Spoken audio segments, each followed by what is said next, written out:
another video. Today we're going to talk about the Tai Chi jian, and specifically we're going to talk about transferring the Tai Chi jian from one hand to another in a martial arts situation when you have an opponent that's very close to you. This video is inspired today. Someone had a question about how to transfer the sword from one hand to another when you have an opponent that's close. This video, I'm going to talk about 3 techniques for transferring the sword, 2 of which come from the Yang style sword form that I practice, and the third one is one of my own personal techniques. The first one is the most basic. It's a transfer from one hand to the other, and we're going to look at it very loosely how it happens in the form, and then we'll advance to the other 2. So the first one, very clearly we're pointing towards our opponent, and this is before, in the sword form, before we've transferred into doing the actual sword techniques. Right before we transfer, we have something where we're pointing, and then as we turn, this hand comes across and down this way. This requires quite a bit of space because of the transfer.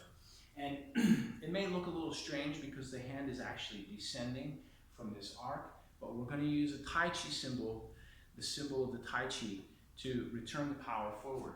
So even though the power is coming across this way, we have this kind of hit. So that's the most basic, and it requires the distance. The second answer is the correct answer to the question. If you have an opponent that's so close and your sword is in the wrong hand, in fact, perhaps you're negotiating, you're standing in a ready stance, what do you do from here? I'm going to do this technique too on both sides so you can see, because if I turn my back to the camera, you won't see my hands. So, but the first one is very simple, is turning the body here. When we turn the body, we close our gate and we also keep our defenses up. So when we turn, we have this. Multiple different ways we can use it. Even the very first movement we can use for an attack. If there's an opening, the base part of the sword up to about here should not be sharp, so we can rest our hand and our wrist against it and use the sword as such and still have an empty hand. But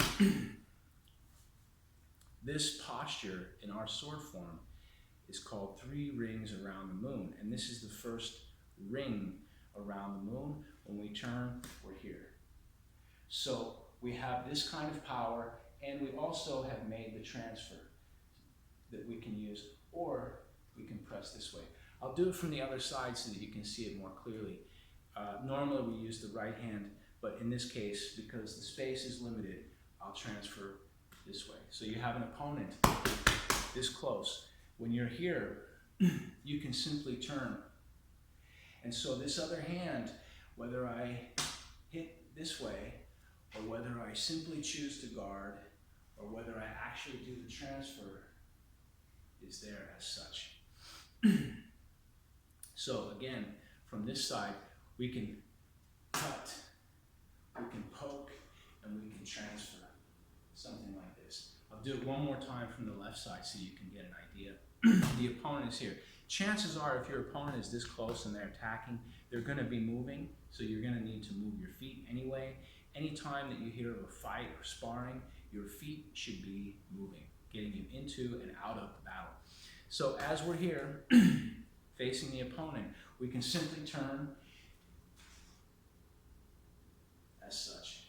The third technique is my personal technique. I like it. It's unorthodox and may not be considered Tai Chi because it leaves the gate open.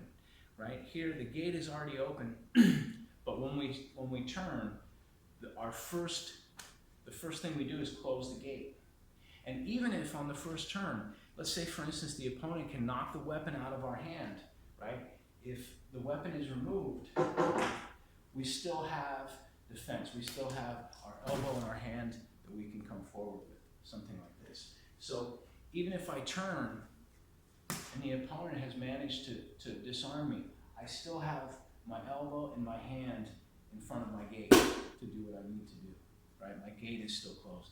The last technique, the third technique, leaves your gate fully open, but you come out of the gate with power. So it's a little different. I like to transfer behind my back. If I have an opponent here, I can simply step and turn this way. So this technique may be considered a jian technique because it's unorthodox. It takes the long way around, but the long way around is generating power to the side for your opponent. So I can simply turn as such. Whatever technique you like to do, keep practicing.